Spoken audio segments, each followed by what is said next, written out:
ఇవాళ కేటీఆర్కి ఈ సందర్భంగా నల్లగొండలో పుట్టిన బిడ్డగా ఒక సవాల్ చేస్తున్నాను. కేటీఆర్ నిన్న మాట్లాడుతూ ఉన్నాడు, మహాత్మా గాంధీ యూనివర్సిటీ దగ్గర ఆగినా విద్యార్థులు వచ్చిర్రు, గొడ్డు కారం తింటున్నాము అని వాపోయిరని. కేటీఆర్, నువ్వు మొలతాడి గట్టుంటే, నీ మొలతాడికి బలం ఉంటే, నువ్వు మగాడిక విద్యార్థి అన్న గొడ్డు కారంతో తిన్నడు, గొడ్డు కారం పెట్టిన నిరూపిస్తే దేనికైనా సిద్ధం. లేదంటే మరి ఆ గొడ్డు కారం నీకు ఎక్కడ పెట్టాలో చెప్పు, అక్కడే పెడతామన్న విషయం చెప్తున్నాను. ఇక్కడ మరొక విషయం, రైతు బంధు పడ్డదా, మరి అవాక్కులు చవాక్కులు పెడుతున్నారు. ఇక్కడ ఒక్కసారి మీరు చూసినట్లయితే 2018 నుంచి 2023-24 వరకు ఉంది ఇక్కడ రైతు బంధు. వానాకాలం ఎప్పుడు పడ్డది, యాసంగి ఎప్పుడు పడ్డది స్పష్టంగా ఇచ్చారు. ఇక్కడ ఏ నాడు కూడా జనవరిలో కానీ ఫిబ్రవరిలో కానీ యాసంగి రైతు బంధు పడలే. ఇది గణాంకాలు చెప్తున్నాయి, రికార్డులు చెప్తున్నాయి. కానీ అదే రైతు బంధు ఇలా 27వ తారీఖే మేము వేయడం జరిగింది. ఇలా మరి ఎందుకు అబద్ధాలు చెప్తున్నావు, ఎందుకు ఎవరిని మోసం చేస్తున్నావు? ఇలా ఎంతమందికి పడ్డది అంటున్నాడు. 9,48,000 ఎకరాలకు ఇచ్చినాం. 9,48,000 ఎకరాలకి ఇలా రైతు బంధు ఇచ్చినాం. మరి దీంట్లో 1/4 ఇచ్చినవా, పోనీ 1/3 ఇచ్చినవా, 1/8 పార్ట్ అని ఇచ్చినవా? నువ్వు ఒక్కసారి నువ్వు ఎంతమందికి ఇచ్చినావు కూడా మరి మీడియా ముఖంగా నేను లెక్కలు పంపిస్తున్నా, చూసుకోవచ్చు. ఇక్కడ ఏ ఇయర్ ఎంతమందికి పంపించినావు? 2 లక్షల ఎకరాలు కూడా దాటలేనిది. మరి ఇవాళ ఏకకాలంలో రుణమాఫీ చేసినాం.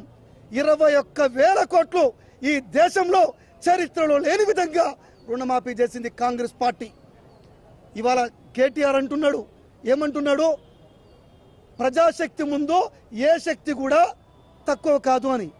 నేను కూడా ఒప్పుకుంటున్నా, ఎందుకంటే నీకు నిజం తెలిసి వచ్చింది. అదే నల్లగొండలో గతంలో నువ్వు గెలిచిన ఎమ్మెల్యేల సీట్లు ఎంత, మరి ఈరోజు నల్లగొండలో మీరు గెలిచిన సీట్లన్నీ ప్రజాశక్తి నీకు అర్థమైంది కదా.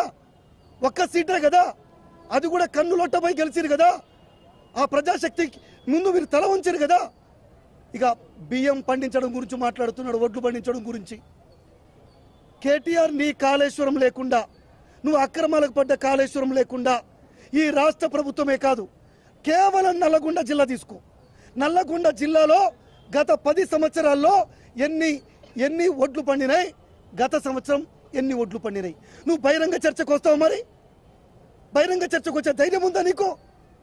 నల్లగొండ సాక్షిగా అబద్ధాలు మాట్లాడుతూ ఉన్నాడు. ఇలా ఇంకేమంటున్నాడో, నల్లగొండ న్యాయం. మరి శ్రీకాంతాచారి తల్లికి, శంకరమ్మకి నువ్వేం చేసినావు? ఏం న్యాయం చేసినావు నువ్వు? తొలి అమరుడు కదా, మీరు రెచ్చగొట్టడం వల్ల కదా ఆ రోజు ఆత్మహత్యకు పాల్పడింది. మోసం చేసింది మీరు.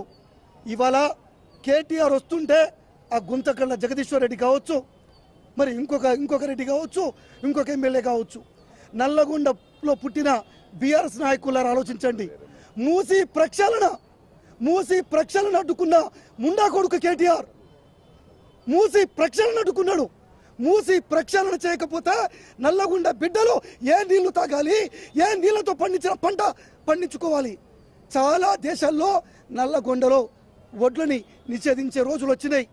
మూసి నీరుతోని కలుషితం అయిపోయింది.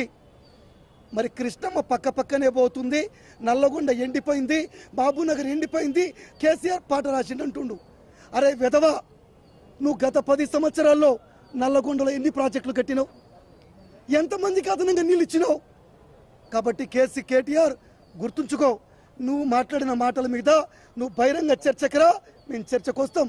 లేకపోతే నల్లగొండలో ఇంకొకసారి అడుగు పెట్టని ఏం బిడ్డని హెచ్చరిస్తున్నాం.